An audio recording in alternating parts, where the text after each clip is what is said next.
Bonsoir, bienvenue à toutes et à tous dans cette session d'information sur la télévision Labari en ce samedi 6 mars 2021. Débutons ce journal par cette déclaration rendue publique cet après-midi par la Convergence citoyenne pour la démocratie et la République, déclaration issue d'un conseil des leaders de ce regroupement des acteurs de la société civile. La déclaration a porté sur la situation sociopolitique actuelle que vit notre pays. Elle nous est résumée par nos reporters Nasser Seydou et Hamza Sakou. Le peuple nigérien, comme lors des précédents scrutins, s'est mobilisé le 21 février dernier pour accomplir son devoir civique en vue d'élire un président pour les 5 prochaines années à venir. C'est ainsi qu'au regard de tout ce qui précède ce processus électoral, la Convergence citoyenne pour la démocratie et la République s'est réunie en Conseil des leaders pour rendre public ce qui suit.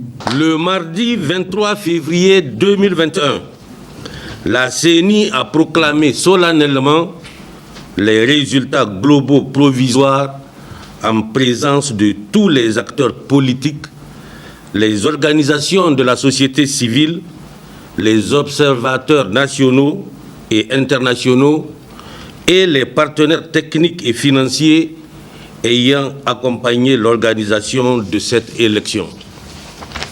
Ainsi, les candidats Bazoum Mohamed et Mahaman Ousmane ont recueilli respectivement 55,75% et 44,25% des suffrages exprimés valables. Nous relevons l'appréciation positive du scrutin par l'ensemble des observateurs nationaux et internationaux, ainsi que celle de tous les acteurs politiques. Contre toute attente, au soir de la proclamation de ces résultats provisoires par la CENI, des émeutes d'une rare violence ont été enregistrés dans plusieurs quartiers de la ville de Niamey et ses environs. Les émeutiers se sont pris aux biens publics et privés, notamment des commerces, des véhicules et des stations d'essence. Pour la première fois dans notre pays, des manifestants se sont permis de s'attaquer à des domiciles privés des personnalités politiques et des journalistes. Ces violences sont les conséquences logiques des discours violents et haineux de certains acteurs politiques durant la campagne électorale d'une part et le manque de culture patriotique d'autre part.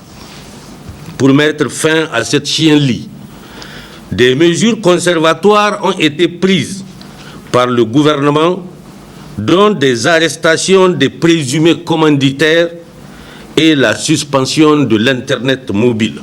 La Convergence citoyenne pour la démocratie et la République, regroupant en son sein les organisations de la société civile, déclare également: félicite et soutient le travail titanesque qu'a abattu la CENI pour arriver au bout de ce processus dans les conditions les plus acceptables. Demande aux acteurs politiques de recourir aux procédures légales en la matière en cas de contestation des résultats conformément à la loi. Note avec satisfaction le comportement jusque-là légaliste de M. Mahaman Ousmane. Demande aux citoyens de rester calmes et sereins et de respecter les décisions des institutions de la République. Demande à nos concitoyens de rester vigilants et de ne pas se laisser embrigader par des acteurs qui sont engagés dans un processus de dévoiement de la démocratie et de recherche de raccourcis pour la conquête et l'exercice du pouvoir dans notre pays. Condamne et fustige le comportement d'une certaine société civile, feignant ignorer la sociologie politique de notre pays à travers des analyses et des prises de position tendancieuses et visiblement partisanes. En effet, les résultats provisoires de ces élections présidentielles des régions de Tawa, Tillabéri, Agadez et Niamey présentent les mêmes déséquilibres en faveur de l'un ou l'autre des candidats et doivent être appréciés dans leur globalité avec la même objectivité. Cette convergence citoyenne lance un appel à toutes les forces vives de la nation à se ressaisir et à soutenir la démocratie et l'état de droit dans le Niger. Les chefs traditionnels du 5e arrondissement communal de la ville de Niamey sont en formation depuis ce matin sur les outils de prévention de conflits en période électorale. La formation est organisée par le collectif des organisations de droits de l'homme et de défense de la démocratie CODE. Le résumé de la cérémonie d'ouverture de cette session de formation avec nos reporters Aboubakar Souley et Ibrahim Ousmane Boubacar. Formation des chefs coutumiers et religieux sur la prévention des conflits en période électorale, tel est le thème choisi par le collectif des organisations de droits de l'homme et de la démocratie CODE, en partenariat avec le OANEP Niger, sous le concours financier de l'Union européenne. La cérémonie qui nous réunit aujourd'hui est d'une importance capitale, car elle concerne la paix. Nous avons besoin de cette paix dans nos foyers, nos familles, nos villages, notre pays, et partout dans le monde. Car la paix, c'est le moteur de développement. Nous avons aussi besoin de vous parce que nous voulons que vous suivez attentivement cette formation, car vous serez outillés sur les violences, la prévention et la gestion des conflits en période électorale. C'est à ce titre que je vous exhorte de bien suivre les formateurs. S'en est suivi l'intervention de la représentante du secrétaire général de l'arrondissement communal Niamey 5 qui n'a pas manqué de saluer l'initiative. Nous constatons que notre pays a malheureusement enregistré quelques troubles post-électoraux dans certaines localités du Niger. Cette situation, vous conviendrez avec moi, n'est pas de nature à permettre de consolider la paix et la quiétude sociale. C'est pourquoi, au-delà des efforts inestimables que le gouvernement a déployés et continue de déployer en vue d'un retour rapide au calme et à la sérénité, d'autres acteurs de la paix, en l'occurrence le Code, s'investissent dans cette dynamique de consolidation de la paix. En témoigne la présente journée d'échange qui a pour objet de sensibiliser les chefs traditionnels et les leaders religieux sur la prévention des conflits en période électorale et post-électorale. Cette formation qui durera 24 heures va outiller les différents chefs traditionnels du 5e arrondissement sur l'importance de la paix et la cohésion sociale en période électorale. Le ministère de la Santé publique a reçu 4 ambulances, un don de la Fondation Fessal. C'était hier en marge de la cérémonie d'inauguration du siège de la dite fondation. Retour sur cet événement avec nos reporters Nasser Sedou et Balkissa Tahirou. C'est dans un climat festif et de convivialité que la fondation Cheikh Faisal bin Nasser bin Hamed Al Thani a procédé ce jour 5 mars 2021 à l'inauguration de son tout nouveau siège, devant servir de local pour son ONG qui interviendra dans la conservation de la faune et le développement social. Pour joindre l'utile à l'agréable, la fondation a mis au profit du ministère de la Santé publique 4 ambulances, ce dont permettra d'investir dans les différentes zones d'intervention de l'ONG au Niger. السادة النواب البرلمانيين والضباط والسادة والسيدات الحضور أجمعين. ترحيب. Notre objectif principal étant la protection de la faune et l'environnement. Nous nous investirons également à soutenir les populations des zones défavorisées par un appui durable dans les domaines de la santé, de l'éducation et également de la protection alimentaire partout où nous pouvons redonner le sourire dans nos zones d'intervention. C'est dans ce cadre qu'un don de 4 ambulances a été prévu au profit du ministère de la Santé publique, en plus des actions précédentes que nous avons déjà réalisées. Nous vous remercions encore par votre présence, par votre participation. En réceptionnant ce don, le ministre de la Santé publique par intérim a salué ces gestes de la Fondation Cheikh Faisal qui vient de voir le jour, tout en leur souhaitant plein de succès dans leur activité. C'est un réel plaisir pour moi de prendre la parole à l'occasion de l'inauguration du siège de la Fondation Cheikh Faisal qui vient de nous être présenté et qui, en si peu de temps, a déjà réalisé d'importantes réalisations qui vont dans le sens du développement de notre pays et surtout qui cadrent parfaitement avec les différentes orientations politiques de notre pays, notamment dans le domaine de l'environnement, de la santé, de l'éducation et de la sécurité alimentaire. En ma qualité de ministre de la Santé par intérim, je tiens à vous remercier très chaleureusement pour ces gestes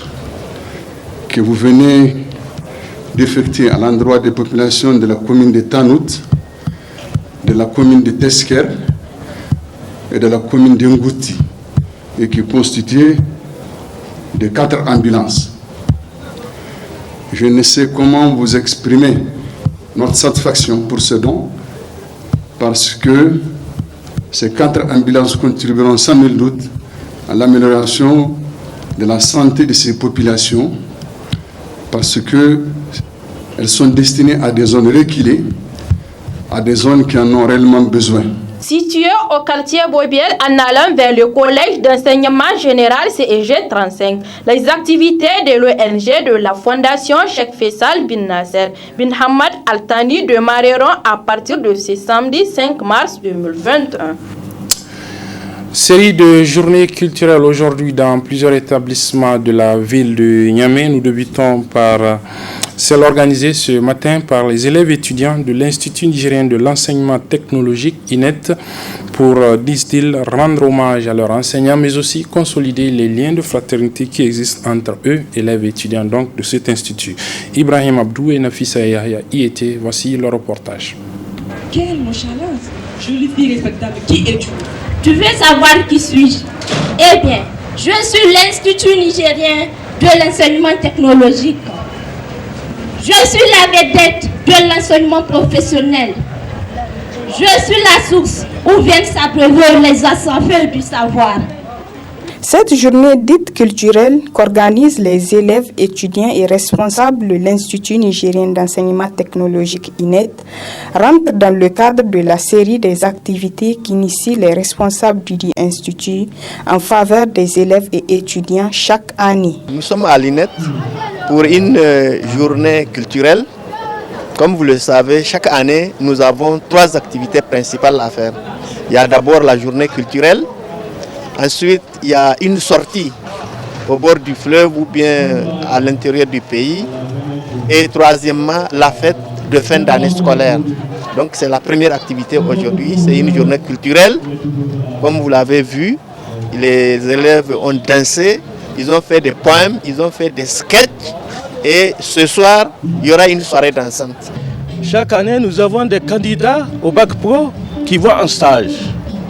Et c'est ainsi que nous organisons des activités culturelles pour leur donner plus de courage quand ils vont dans le lot de stage. Une façon de leur dire qu'on ne les a pas oubliés, que nous sommes avec eux. Donc ils vont en stage pendant un mois. À l'INET, la formation est de qualité. Elle est de qualité parce qu'on peut la contrôler. Nous intervenons uniquement dans les spécialités qui sont créées par l'État. Pour les élèves de l'INET, c'est le lieu de consolider les liens de fraternité qui les unit et de rendre un hommage à leurs enseignants. Après 5 mois de travail, quoi de plus normal que de s'arrêter une seule journée pour se distraire, rire et partager ensemble? Vous n'êtes pas sans savoir qu'à l'INET, le travail prime et que nous avons l'habitude des bons résultats aux examens de fin d'année. Cette année aussi, nous souhaitons et encourageons les candidats à un résultat meilleur. La remise de témoignages de satisfaction aux responsables de l'INET et l'octroi des bourses aux élèves qui se sont distingués ont constitué le point d'orgue de la cérémonie. Comme quoi, à l'INET, c'est l'innovation en continu.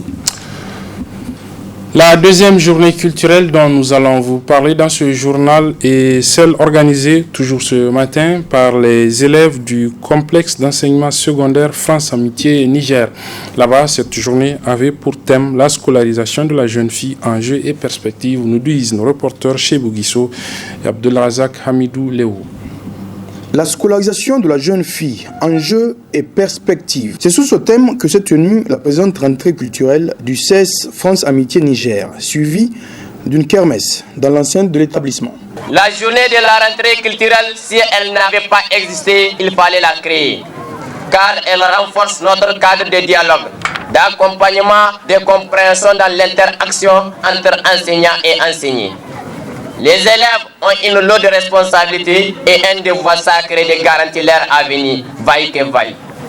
Raison pour laquelle cette édition est placée sous le thème « La scolarisation de la jeune fille en milieu scolaire, enjeux et perspectives ».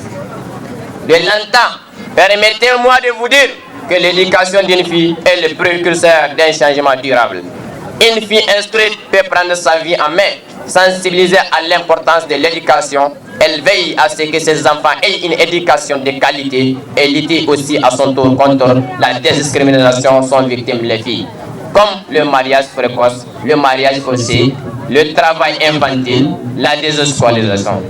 Avec un programme des plus alléchants, composé entre autres d'une démonstration de taekwondo, mais aussi de défilés, de danse moderne ou encore d'un sketch sur la jeune fille, le tout en présence du corps professoral. Je rends hommage au comité exécutif qui, en dépit des difficultés financières et en dépit de la situation sociopolitique qui prévaut, a eu le mérite quand même de relever le défi en organisant cet événement. Et l'hommage lui est rendu pour cela. Et vous avez à travers ma modeste personne l'encouragement et le soutien du corps professoral, mais aussi de l'administration. Un bon moment de partage dans la fraternité, la joie et dans une ambiance bon enfant. Du sport à présent avec cette déclaration de soutien ce matin des clubs de la capitale Niamey élargie à l'association des supporters de l'équipe nationale de football, le MENA. Déclaration de soutien donc à la candidature du président de la Fédération nigérienne de football, le colonel-major Jibrila Hima Hamidou Dipele, au comité exécutif de la CAF prévu pour le 12 mars prochain au Maroc. Le résumé de cette déclaration avec nos reporters Nasser Seydou et Ibrahim Abdou Tikire. C'est l'union sacrée de tous les Nigériens autour de la candidature du président de la FENIFOOT au comité exécutif de la Confédération africaine de football CAF. Après le soutien des plus hautes autorités du pays, les acteurs du football nigérien y mettent du sien, un accompagnement multiforme dont cette déclaration du 6 mars 2021 de l'ensemble des clubs de la capitale. C'est fort de tous ces acquis et de la notoriété du président Pelé sur le plan national et international que nous sollicitons l'union sacrée de tous les Nigériens autour de sa candidature. D'ores et déjà, nous adressons une mission spéciale aux autorités de la 7e République pour leur implication et leur engagement afin de faire de cette candidature un enjeu national. Les acquis indéniables pour le football nigérien depuis l'arrivée du colonel-major Jibrila Hima Hamidou Dipele à la tête de la FENIFOOT sont reconnus tant au plan national qu'international. La candidature du président de la FENIFOOT au comité exécutif de la CAF sera une belle opportunité pour le football nigérien. Il a fait beaucoup pour le football. Et vraiment, c'est un devoir aux Nigériens de le supporter. C'est important aussi pour un pays d'avoir un représentant dans une instance comme le bureau exécutif de la CAF. Et le fait d'être là-bas, au niveau du bureau exécutif de la CAF, permet au football nigérien d'être un véritable acteur du football africain, d'être au courant de ce qui s'est fait et d'être aussi acteur, je dirais vraiment, du football africain tel que ça se fait partout ailleurs. Autrement dit, on devient de véritables acteurs, encore une fois, du football africain, parce que il faut l'assumer. C'est une façon pour le Niger, à travers le colonel Djibril Hamidou, d'assumer le fait d'être membre. Jusque-là, nous n'avons jamais occupé un poste important, en tout cas comme celui-ci, au niveau de cette instance fêtière du football africain. C'est le cas, j'espère. J'espère qu'au vu de tout l'engouement au Niger, dans la sous-région, je crois que c'est une responsabilité qu'il parviendra à assumer. Et ça va nécessairement changer quelque chose pour le football nigérien. Parce que nous sommes dans un monde de communication, dans un monde où la visibilité compte, dans un monde où il faut prendre la parole pour soi-même. Et je crois qu'il n'y a pas mieux pour la fédération, quelqu'un qui va prendre la parole que le président. Et je crois qu'il sait le faire. Depuis qu'il est là, nous avons vu l'offensive internationale qu'il a eu à mener.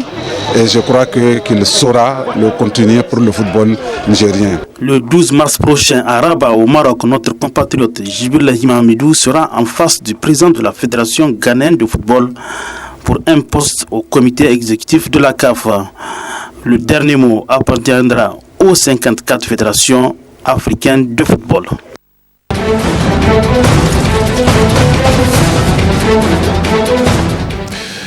Voilà, refermons ce journal avec quelques faits de l'actualité hors de chez nous sur le continent. Vous le savez, cette actualité est dominée aujourd'hui par deux pays, la Côte d'Ivoire et le Sénégal. Le Sénégal d'abord avec une situation assez inquiétante. Le pays, vous le savez, est secoué par des manifestations qui tournent parfois aux émeutes.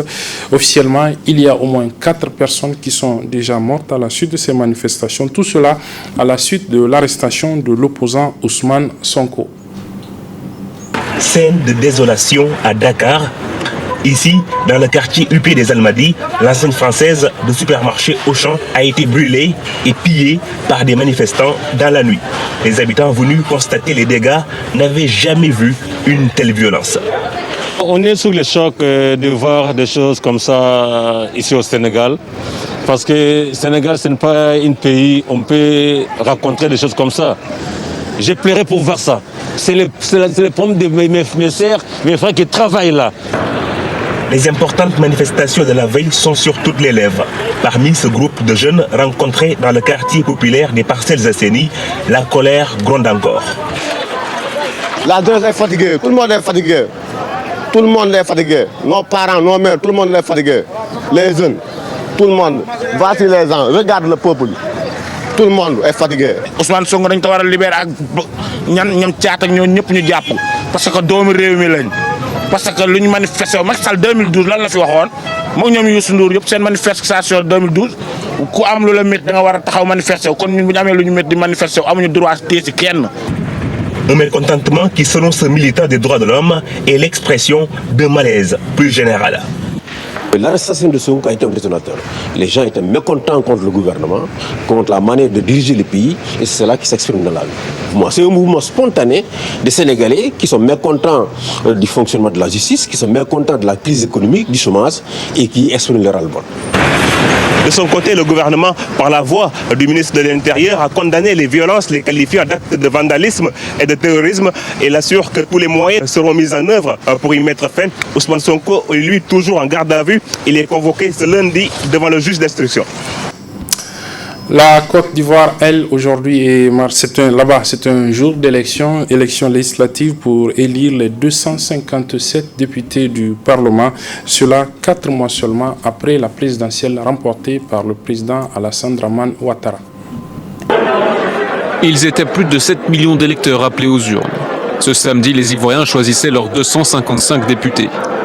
Dans les 22 000 bureaux de vote du pays, aucun incident grave n'était à déplorer à la mi-journée. Alors qu'à la dernière présidentielle, il y a 4 mois, des violences avaient fait près de 90 morts. Les gens sortent pour venir voter et on attend le résultat, que le meilleur gagne. C'est une bonne chose que tous les partis participent parce que ça prouve qu'il y a la réconciliation et il y a l'entente dans notre pays. Ce scrutin est en effet une première depuis 1995. Les 3 formations à avoir déjà dirigé la Côte d'Ivoire sont en lice. Pour les partisans du RHDP du président Alassane Ouattara, la victoire ne fait aucun doute. Une majorité au Parlement renforcerait sa position. Face à lui, des partis jusqu'ici adversaires de longue date se sont alliés. C'est le cas du PDCI libéral et du parti de gauche de l'ex-président Laurent Gbagbo, dont le fils Michel fait aujourd'hui partie et qui brigue une circonscription. Pour ces deux formations, l'enjeu est simple, faire barrage à Alassane Ouattara, dont ils ne reconnaissent pas la victoire à la présidentielle. Avec d'autres alliances entre partis d'opposition, le scrutin est relativement ouvert pour de nombreux observateurs. Ces derniers pointent l'importance du taux de participation. Aux dernières législatives de 2016, il s'élevait à 34% seulement. Voilà, ainsi s'achève ce journal. Mesdames, Messieurs, merci de l'avoir suivi. Merci aussi aux équipes techniques et rédactionnelles qui m'ont aidé à le présenter. Les programmes se poursuivent sur la télévision là-bas. Au revoir.